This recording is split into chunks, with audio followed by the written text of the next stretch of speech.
Our secret taste recipe is to cook with lemon care. Kutties Healthy Samayal. Hello friends, welcome to Kutties Healthy Samayal. Be positive, be healthy. நாம் இன்றைக்கி 5 வகையான டேஸ்டியான ஹெல்த்தியான snacks recipe பார்க்கலாமா?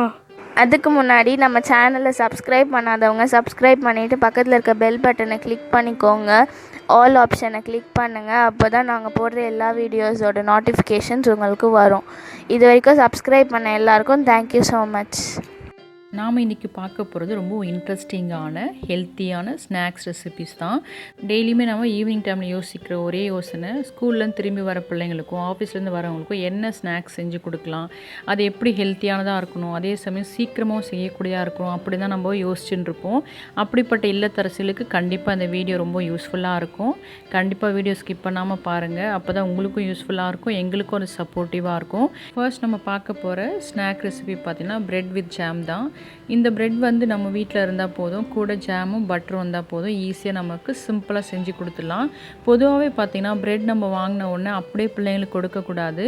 இது போல் பிரெட்லாம் வாங்கும்போது toast பண்ணி தான் கொடுக்கணும். அப்போ தான் பிள்ளைங்களுக்கு வயிறு அஃபெக்ட் ஆகாமல் இருக்கும். அடுத்ததாக பார்த்திங்கன்னா வெறும்னா டோஸ்ட் பண்ணி கொடுக்காம பட்டர் இது போல் அப்ளை பண்ணி நீங்கள் டோஸ்ட் பண்ணிங்கன்னா ரொம்பவும் டேஸ்டியாக இருக்கும். இன்னும் சில பிள்ளைங்க பிரெட் சாண்ட்விச் போல் சாப்பிடுவாங்க. அப்படிப்பட்ட பிள்ளைங்களுக்கு நடுவில் இந்த மாதிரி வெஜிடபிள்ஸோ இல்லை எக் ஆம்லெட் வச்சோ இல்லை நமக்குள்ள புதினா சட்னி அது போல் அதெல்லாம் கூட நீங்கள் அப்ளை பண்ணி கொடுக்கலாம் அப்படி சாப்பிட்ற பிள்ளைங்களுக்கு. ஸோ இதெல்லாம் வந்து ரொம்பவும் டைம் எடுக்கும். ஸோ நம்ம சீக்கிரமாக செய்யக்கூடிய சிம்பிளாக செய்யக்கூடிய ஒரு பிரெட் ரெசிபி தான் இன்றைக்கி நான் சொல்லியிருக்கேன். இது போல் பட்டர் அப்ளை பண்ணி நல்லா டோஸ்ட் பண்ணி எடுத்த பிறகு நம்ம 2 பிரெட் ஸ்லைஸ்க்கும் நல்ல ஜாம் அப்ளை பண்ணி ரெண்டும் சேர்த்து வச்சு நடுவில் வந்து ஒரு ட்ரையாங்கிள் ஷேப்பில் நம்ம கட் பண்ணி கொடுத்தோம்னா பார்க்குறதுக்கும் அட்ராக்டிவாக இருக்கும், பிள்ளைங்களும் விரும்பி சாப்பிட்டுப்பாங்க. இது ஈவினிங் டைமில் நல்லா ஸ்டமக் ஃபில்லிங்காகவும் இருக்கும். ஸ்கூல் விட்டு வந்த பிறகு பிள்ளைங்களுக்கு இது போல் கொடுக்கும்போது சிம்பிளாகவும் இருக்கும், அதே போல் சூப்பராக இன்ட்ரெஸ்டிங்காக சாப்பிட்டுப்பாங்க. கண்டிப்பாக இதுவும் ஒரு ஸ்நாக் ரெசிபியாக நம்ம வாரத்தில் ஒரு நாள் கொடுக்கலாம். அடுத்து நம்ம இதில் நோட் பண்ணக்கூடிய ஒன்று என்னென்னா, நம்ம பிரெட் வாங்கும்போது எப்போவுமே இது போல் வீட் பிரெட் வாங்கும்போது நமக்கு ரொம்ப யூஸ்ஃபுல்லாக இருக்கும்.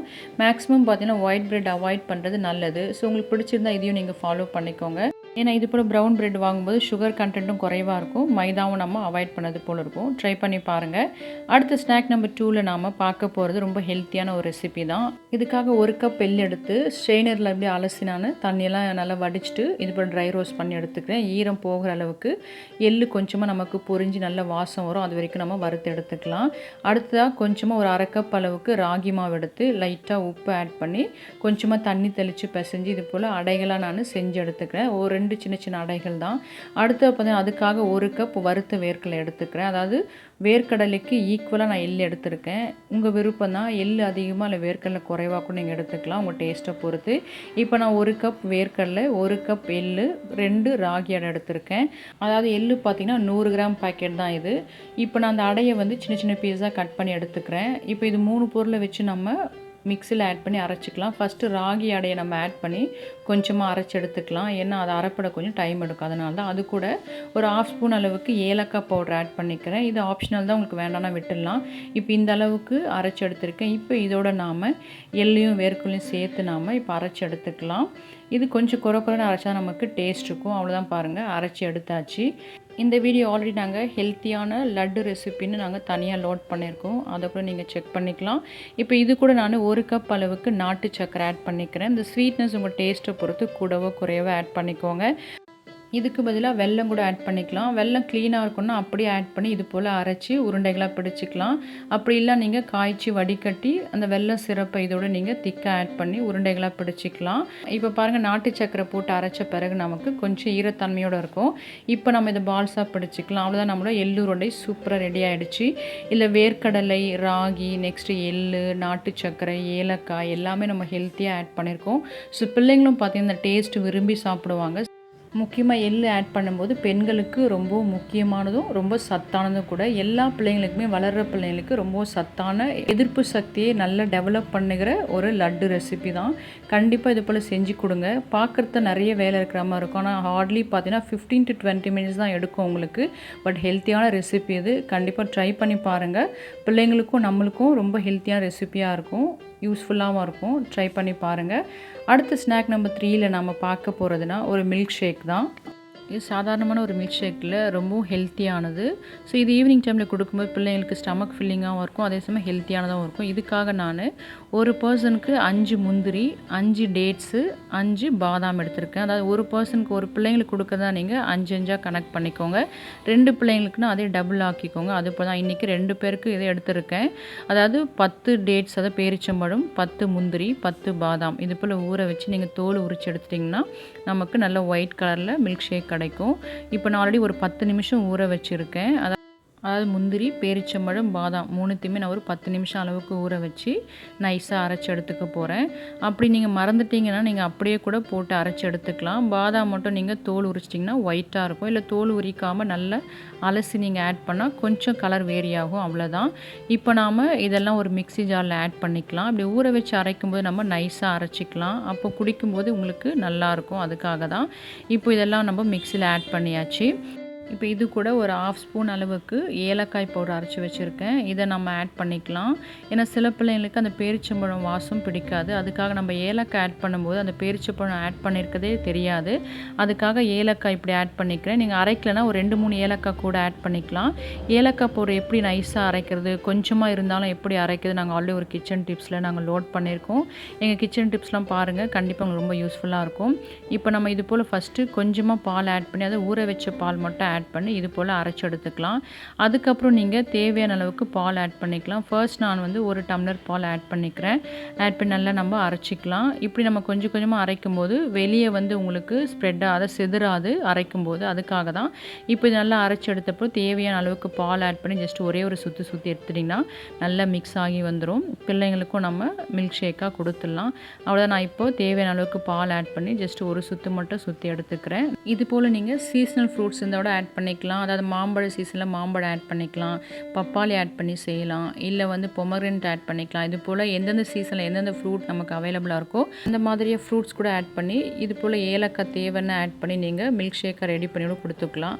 பிள்ளைங்க சூப்பராக குடிச்சுப்பாங்க. அவ்வளோ நம்மளோட மில்க் ஷேக் சூப்பராக ரெடி ஆகிடுச்சு. நம்மளோட ஹெல்த்தியான டேஸ்டியான மில்க் ஷேக்கு இப்போ நம்ம பிள்ளைங்களுக்கு சர்வ் பண்ணிடலாம். நிறைய பிள்ளைங்க டேட்ஸ் விரும்பி சாப்பிட மாட்டாங்க, ஆனால் அதில் அயன் சக்தி அதிகமாக இருக்குது. ஸோ இது போல் நீங்கள் மில்க் ஷேக்கில் ஆட் பண்ணி செய்யும்போது டேட்ஸ் ஆட் பண்ணியிருக்கதே தெரியாது. ஸோ சூப்பராக குடிச்சுப்பாங்க, ஹெல்த்தியானதாகவும் இருக்கும், அதே சமயம் நல்ல இம்யூன் சிஸ்டமும் டெவலப் ஆகும். ட்ரை பண்ணி பாருங்கள், கண்டிப்பாக யூஸ்ஃபுல்லாக இருக்கும். அடுத்து நம்ம பார்க்க போகிற ஸ்நாக் ரெசிபி பாயாசம் தான். அது ப்ரொசீஜராக நம்ம செய்யும்போது, அதான் ஜவ்வரிசி ஊற வச்சு அப்போல்லாம் செய்யும்போது ரொம்ப டைம் எடுக்கும். பட் குயிக்காக எப்படி செய்யலாம் அதில் பார்க்க போகிறோம். தேவையான அளவுக்கு சேமியா எடுத்துக்கலாம். இதை நல்லா நம்ம ட்ரை ரோஸ்ட் பண்ணிக்கலாம், இல்லை நீங்கள் கொஞ்சமாக நெய் ஆட் பண்ணி கூட ரோஸ்ட் பண்ணிக்கலாம். இப்போ நல்லா பாருங்கள், செவந்து வரும்போது தேவையான அளவுக்கு பால் ஆட் பண்ணிக்கலாம். இந்த சேமியா பாயாசம் நம்ம வெறும் பாலில் தான் செய்கிறோம், தண்ணி ஆட் பண்ணல. ஸோ நம்ம பால் வந்து ஆல்ரெடி கொதிக்க வச்சுருப்போம். அந்த சூட்டோடு நம்ம ஆட் பண்ணும்போது ஆல்ரெடி சேமியா நம்ம வறுத்து தான் வச்சுருப்போம். அதனால் அந்த வறுப்பட்ட சேமியா சீக்கிரமாகவே இந்த பாலில் வெந்து வந்துடும். ஸோ நமக்கு டேஸ்ட்டும் பார்த்திங்கன்னா ரொம்ப சூப்பராக இருக்கும். சீக்கிரமாக வந்து செஞ்சு எடுத்துக்கலாம். இப்போ நம்மளோட சேமியா நல்லா வெந்துடுச்சு. இந்த ஸ்டேஜில் நான் ஒரு 1/2 கப் அளவுக்கு சுகர் ஆட் பண்ணிக்கிறேன். அதாவது 1 கப் சேமியாவுக்கு 1/2 கப் சுகர் ஆட் பண்ணியிருக்கேன். இந்த ஸ்வீட்னஸ் உங்கள் டேஸ்ட்டை பொறுத்து கூடவோ குறைவோ ஆட் பண்ணிக்கோங்க. இது கூடவே ஒரு பிஞ்ச் அளவுக்கு சால்ட் ஆட் பண்ணிக்கிறேன். எந்த ஸ்வீட் செஞ்சாலும் நீங்கள் சால்ட் இது போல் ஒரு பிஞ்ச் ஆட் பண்ணும்போது அது ஸ்வீட்னஸை என்ஹான்ஸ் பண்ணி கொடுக்கும். ஸோ ரொம்ப டேஸ்டியாக இருக்கும். அடுத்ததாக 2 டேபிள் ஸ்பூன் அளவுக்கு நெய் ஆட் பண்ணி நல்லா உருகின பிறகு கொஞ்சமாக முந்திரி ஆட் பண்ணிக்கிறேன். இது கூட நான் ஒரு 1/2 ஸ்பூன் அளவுக்கு ஏலக்காய் பவுடர் ஆட் பண்ணிக்கிறேன். என்கிட்ட ஏலக்காய் பவுடராக இருக்குது, அதனால் ஸ்டவ் ஆஃப் பண்ண பிறகு நெய்யில் ஆட் பண்ணி பாயாசத்தில் நம்ம ஆட் பண்ணிக்கலாம். உங்கள்கிட்ட முழு ஏலக்காவாக தான் ஜஸ்ட்டு நீங்கள் தட்டி முந்திரியோடு சேர்த்து ஆட் பண்ணி நல்லா வறுத்து நீங்கள் பாயாசத்தில் ஆட் பண்ணிக்கலாம். அவ்வளோதான், நம்மளோட சேமியா பாயாசம் சூப்பராக ரெடி ஆகிடுச்சு. இந்த பாயாசத்தில் நாம் ஜவ்வரிசி ஆட் பண்ணல, தண்ணி ஆட் பண்ணல, திக்கான பாலில் நம்ம இந்த சேமியா பாயாசம் செய்யும்போது நம்ம மில்க் மேட் ஆட் பண்ணால் எப்படி டேஸ்ட்டாக இருக்குமோ அந்த அளவுக்கு க்ரீமியாக டேஸ்டியாக இருக்கும். இது போல் ஈவினிங் டைம் நம்ம செஞ்சு கொடுக்கும்போது பிள்ளைங்க சூப்பராக சாப்பிட்டுப்பாங்க. அவ்வளோ டேஸ்டியாக இருக்கும், ஸ்டமக் ஃபில்லிங்காகவும் இருக்கும். ஸோ கண்டிப்பாக ட்ரை பண்ணி பாருங்க, உங்களுக்கு ரொம்ப யூஸ்ஃபுல்லாக இருக்கும். அடுத்து நம்ம பார்க்க போகிற 5வது ஸ்நாக் ரெசிபி புட்டரிசி வச்சு தான் செய்ய போகிறோம். இது ரொம்ப ஹெல்த்தியானது. இதுக்காக நான் இன்றைக்கி 1/2 கப் அளவுக்கு புட்டரிசி எடுத்திருக்கேன். இது 2 ஹவர் நான் ஊற வச்சேன். நீங்கள் மதியானம் சாப்பிட்ட பிறகு ஒரு 2 மணிக்கா ஊற வச்சாட போதும். ஒரு 4 o'clock நீங்கள் இதை குக்கரில் ஆட் பண்ணி அதை நல்லா அலசி ஊற வச்சுக்கோங்க. அதுக்கப்புறம் குக்கரில் ஆட் பண்ணி அரிசி முழுகிற அளவுக்கு தண்ணி வச்சா போதும். கொஞ்சமாக ஒரு 1/4 ஸ்பூன் அளவுக்கு கல்லுப்பு ஆட் பண்ணி குக்கர் க்ளோஸ் பண்ணி நம்ம வெயிட் போட்டுடலாம். நான் இன்றைக்கி 4 விசில்ஸ் விட்டு ஆஃப் பண்ணி வச்சுருக்கேன். இப்போ நம்ம இதை ஒரு பவுலில் ட்ரான்ஸ்ஃபர் பண்ணிக்கலாம். அது அரிசி நல்லா ஊறி இருந்ததுன்னா 4 விசிலே உங்களுக்கு வெந்துடும். இல்லை நீங்கள் கொஞ்சமாக தான் ஊற வச்சிங்க இல்லை மறந்துட்டீங்க அப்படின்னா எக்ஸ்ட்ரா ஒரு 3-4 விசில் விட்டிங்கன்னா நல்லா வெந்து வந்துடும். இப்போ நல்லா சாஃப்டாக வெந்துடும். இப்போ பாருங்க நமக்கு நல்லா சாஃப்டாக இருக்குது அரிசி. இதுக்காக 3 தேங்காய் பந்தம் எடுத்து மேலே இருக்க அந்த ப்ரௌன் தோலை நீக்கிட்டு பொடியாக கட் பண்ணி மிக்சியில் ஆட் பண்ணிக்கிறேன். இது கூட ஒரு 1/4 ஸ்பூன் அளவுக்கு ஏலக்காய் பவுடர் ஆட் பண்ணி நல்லா பிளெண்ட் பண்ணி எடுத்துக்கலாம். புட்டுக்கு எப்படி நம்ம அரைச்சி ஆட் பண்ணுமோ அது போல தான் இதுக்கும் நம்ம தேங்காய் ஆட் பண்ணுறோம். இப்போ வேக வச்சுருக்க புட்டரிசியோட தேங்காவை ஆட் பண்ணிக்கலாம். இப்போ தேங்காய் மேலே நான் நாட்டு சக்கரை ஆட் பண்ணிக்கிறேன். உங்கள் ஸ்வீட்னஸ்க்கு ஏற்றா போல் ஆட் பண்ணிக்கோங்க. நான் கொஞ்சமாக இன்றைக்கி ஒரு 4 டேபிள் ஸ்பூன் அளவுக்கு நாட்டு சக்கரை ஆட் பண்ணிக்கிறேன். ஆட் பண்ணி நம்ம மிக்ஸ் பண்ணி விட்டுக்கலாம். இது போல் புட்டரிசியில் செய்யும்போது இதை நம்ம பெர்சின்னு சொல்லுவோம். இது ரொம்பவும் டேஸ்டியான ஹெல்த்தியான ரெசிபி. இதை நோட் பண்ண வேண்டிய ஒன்று என்னென்னா, நம்ம அரிசி நல்லா ஆறின பிறகு தான் தேங்காயும் சர்க்கரையும் ஆட் பண்ணி சாப்பிட்ணும். அப்போ தான் நமக்கு அந்த டேஸ்ட் இருக்கும்.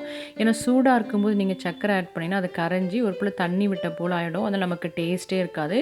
இதை மட்டும் நீங்கள் ஃபாலோ பண்ணிக்கோங்க. ஸோ இந்த வீடியோவில் ஷேர் பண்ணியிருக்கேன் 5 ஸ்நாக் ரெசிபியுமே ரொம்பவும் குயிக்காக செய்யக்கூடிய அதே சமயம் ஹெல்த்தியானதும் கூட. ஈவினிங் ஸ்நாக்ஸ் என்ன செய்யலாம்னு யோசிக்கிறவங்களுக்கு கண்டிப்பாக இந்த வீடியோ ரொம்ப யூஸ்ஃபுல்லாக இருக்கும். ஸோ நீங்களும் செஞ்சு பார்த்துட்டு உங்கள் டேஸ்ட் உங்கள் எக்ஸ்பீரியன்ஸ் எங்களுக்கு கமெண்ட் பண்ணுங்கள், லைக் பண்ணுங்கள் அண்ட் தொடர்ந்து சப்போர்ட் பண்ணுங்கள். தேங்க்யூ. உங்களுக்கு இந்த வீடியோ பிடிச்சிருந்ததுன்னா லைக் பண்ணுங்கள், ஷேர் பண்ணுங்கள், கமெண்ட் பண்ணுங்கள், சப்ஸ்கிரைப் பண்ணுங்கள், பக்கத்தில் இருக்க பெல் பட்டனையும் கிளிக் பண்ணுங்கள். பாய்.